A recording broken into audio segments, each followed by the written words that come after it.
Now, actually, a refrigerated boxcar is a splendid way to travel. Splendid, that is, if one is a snowman or a furry-coated rabbit. But for Karen... Are you cold, Karen? Now, that's a silly question. You wouldn't be sneezing if you weren't cold. Well, just a little.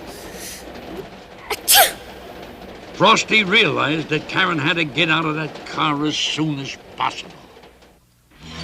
So when the little freight train stopped to let an express full of happy Christmas travelers pass, Frosty took advantage of the opportunity and quickly got them all out.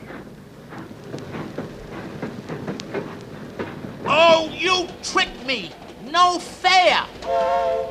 Is that what I think it is? The only thing Professor Hinkle could do was make a jump for us.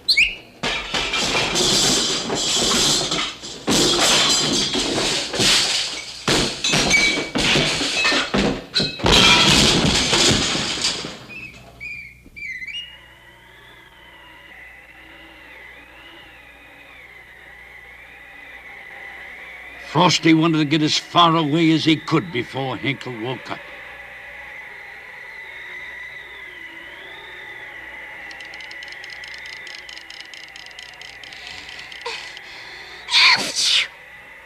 But the woods through which they traveled were still bitterly cold.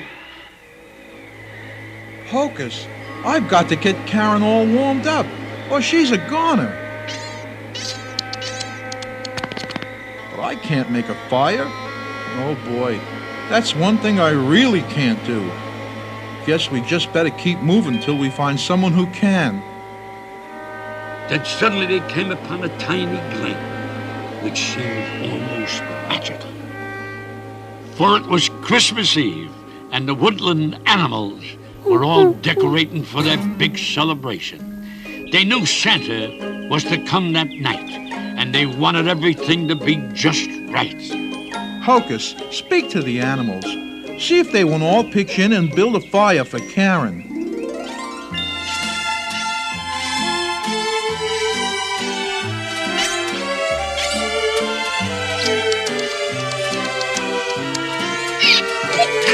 The animals were delighted to help.